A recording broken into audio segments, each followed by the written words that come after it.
성도 여러분들 안녕하십니까? 매일 안교 교과 방송 개인 말씀 묵상 시간에 함께 하신 성도 여러분들을 진심으로 환영합니다. 하나님이 함께 하신다고 하는 믿음은 우리로 굳건하게 서게 만드는 믿음입니다. 오늘도 하나님과 동행하는 것이 우리의 삶의 목적이 될 수 있는 그런 하루가 되시기를 간절히 바랍니다. 기도하시겠습니다. 하늘에 계신 아버지 하나님, 오늘 우리 삶에 역사하시고 주님이 붙들어 주시는 그 손길을 의지하는 저희들 되게 하여 주시옵소서. 말씀하실 때 듣게 하시고 그것을 깨우쳐서 우리 삶의 양식으로 삼을 수 있도록 성령께서 우리에게 능력을 허락하여 주시옵기를 예수님의 이름으로 간절히 기도드립니다. 아멘. 수요일 소재의 제목은 마음을 강하게 하라입니다.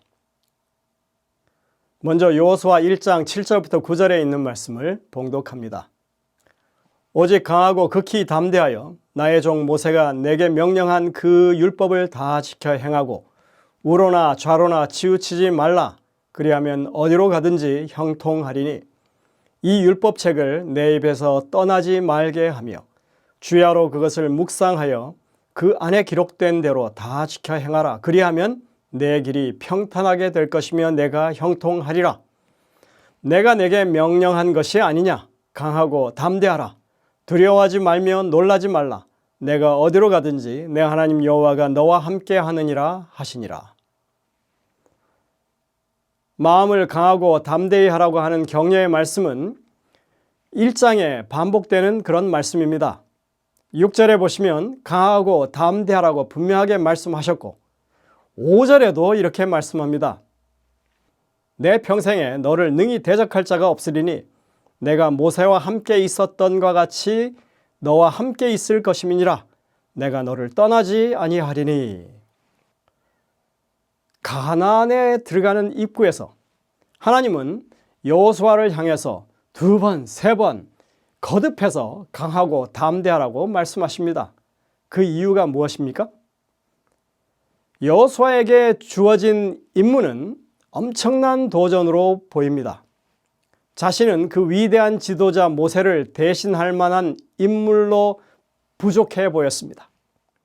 게다가 가나안 부족들의 성벽은 난공불락이었습니다. 그 땅의 거민들은 전쟁에 익숙한 훈련된 사람들이었습니다. 과거 정탐꾼들의 보고에 따르면 그들은 자신들을 그들에 비하면 메뚜기와 같다고 그렇게 했었죠. 이스라엘 백성은 유목민에 불과했으니까 요새화된 성벽과 기골이 장대한 적군과 맞서서 싸우기 힘들었고 그들의 견고한 성을 공략할 수 있는 가장 단순한 이 공성 도구조차 없었습니다. 역사는 당대 초강대국이었던 이집트조차도 가나안에 이 확고한 거점을 마련하지 못했다고 그렇게 말하고 있습니다. 이집트는 평지에서 아주 유리했던 이 전차 철병거 부대가 주력 부대였는데 가나안 땅은 대부분이 산지였거든요. 그러니까 당연했던 것입니다. 이런 상황에서 강하고 담대하라고 하는 말씀은 단지 전투 사기를 높이는 그런 말씀 또는 인간들은 생각지도 못한 최고의 전술 전략을 주실 것이기 때문에 그렇게 말씀하신 게 아닙니다. 어차피 이스라엘과 가나안 족속과의 전쟁은 무기나 병사의 숫자나 전술에 달린 그런 싸움이 아니었습니다. 이 전쟁은 하나님께서 악의 세력을 향하여 치르시는 심판의 전쟁이었고 이스라엘에게 있어서는 이것은 믿음을 앞세워서 싸우는 그런 전투였습니다.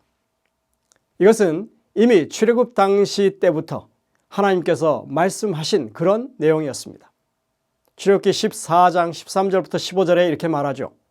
모세가 백성에게 이르되 너희는 두려워하지 말고 가만히 서서 여호와께서 오늘 너희를 위하여 행하시는 구원을 보라.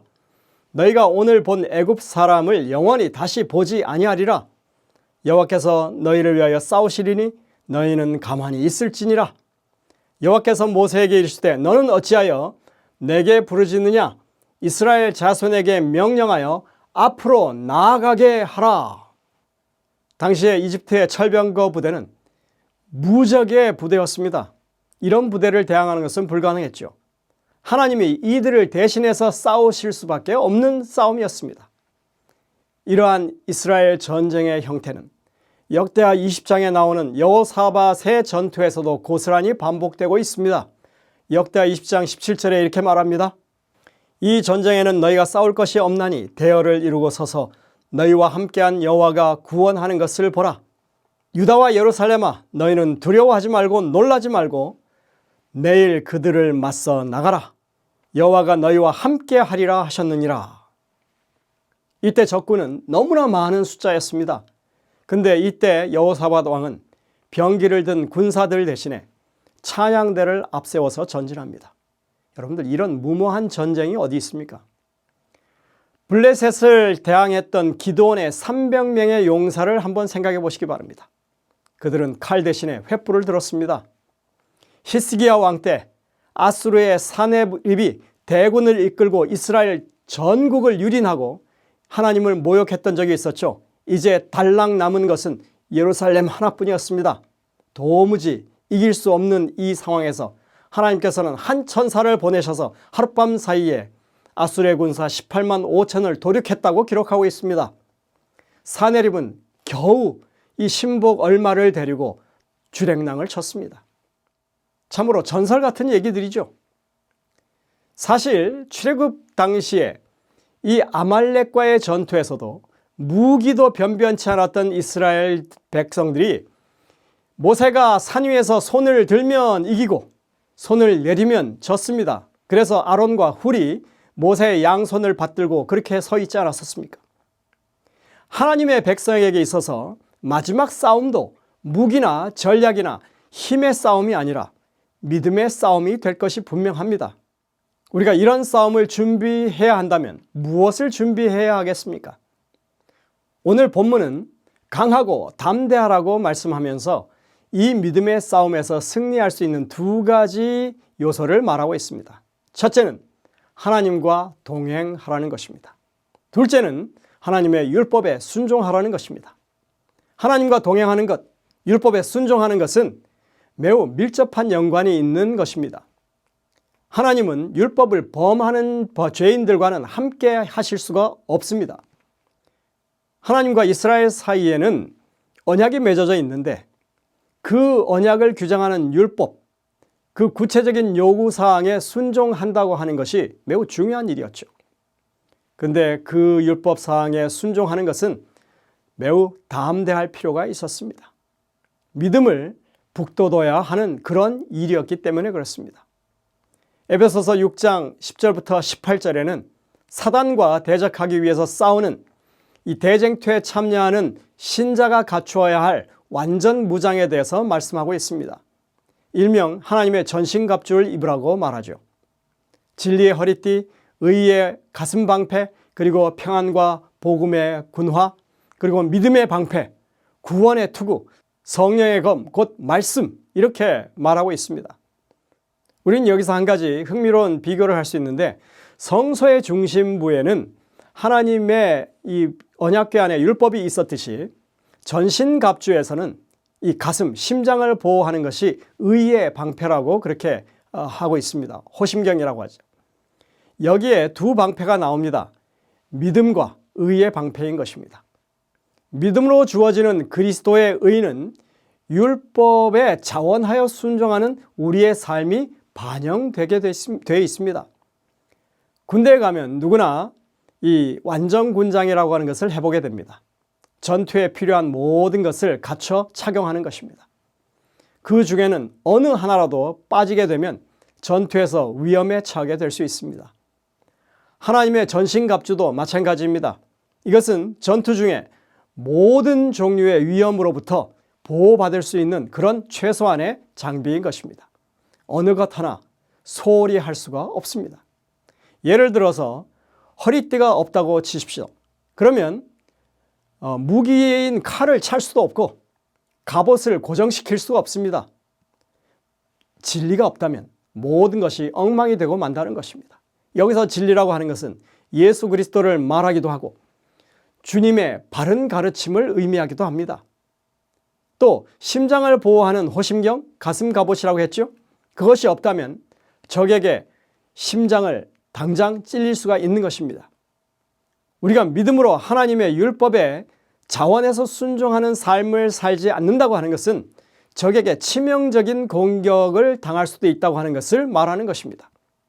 또 방패는 수많은 적의 화살을 막아준다고 했습니다. 적의 공격은 불시에 갑자기 화살처럼 날아올 것입니다. 위태롭지 않은 때가 없습니다. 이때마다 우리는 하나님이 함께 하신다고 하는 믿음을 가지고 버텨야 하는 것입니다. 군인에게 군화는 안정감을 주고 앞으로 전진해 나가는 일에 아주 힘이 되는 것입니다. 이것은 복음에 근거한 믿음을 가지는 것을 말하는 것이고 그것이 매우 중요하다는 것을 증명해 줍니다. 그리스도인의 방법을 따라서 화평하게 하는 복음을 증거하는 일이 복음 확산에 있어서 아주 유효한 일입니다. 구원의 투구, 우리의 일상에서는 구원에 대한 확신을 가지고 사는 것보다 우리의 마음과 생각을 안전하게 지켜주는 것이 없습니다. 그리고 날카로운 검, 성령의 검, 즉 하나님의 말씀 성경을 유용하게 사용하는 것은 사단의 세력을 공격하는 가장 강력한 무기가 되는 것입니다. 예수님이 보여주신 모범처럼 기록되었으되 하는 것이 우리의 삶의 방식인 것입니다. 오늘날 우리에게 전쟁터에 나가라고 하는 요청은 주어지지 않을지 모르지만 하지만 여호수아에게 주어진 이 격려의 말씀을 이렇게 매일의 영적인 투쟁에 적용하는 것은 우리의 본분인 것입니다. 그러나 우리도 여호수아처럼 하나님께서 함께 하심에 대한 확실한 약속을 가지고 있습니다. 내가 세상 끝날까지 너희와 항상 함께 있으리라고 주님께서 약속하셨기 때문에 그렇습니다. 주님의 도우심이 여호수아의 두려움을 몰아내기에 충분했던 것처럼 오늘날 우리의 의심과 불안감을 몰아내기에도 충분한 것입니다. 우리에게 주어진 도전은 우리를 향한 주님과 그분의 약속을 신뢰할 수 있도록 그분을 깊이 아는 것에 있습니다. 그렇기 때문에 우리에게 무엇보다도 필요한 것은 주님과의 인격적인 관계인 것입니다. 그래서 전신갑주를 입으라고 하는 그 권면의 마지막 당부는 바로 기도하라입니다. 주님과 교류함으로 우리는 주님과 함께하는 삶을 살게 되고 동행하는 삶을 살아갈 수가 있다고 하는 것입니다. 영감의 교훈에 함께 하시리라는 보증의 말씀에 대해서 이렇게 권면합니다. 여호수아는 자기 앞에 놓인 사업을 바라보았을 때 크게 근심하고 망설이게 되었으나 다음과 같은 하나님의 보증의 말씀을 듣고 그의 공포심은 사라졌다. 내가 모세와 함께 있던 것 같이 너와 함께 있을 것임이라. 내가 너를 떠나지 아니하며 버리지 아니하리니. 이 약속에는 오직 너는 마음을 강하게 하고 극히 담대히 하여 나의 종 모세가 내게 명한 율법을 다 지켜 행하여야 한다는 명령이 첨부되어 있다. 부조와 선지자 482쪽의 말씀입니다. 기도하시겠습니다.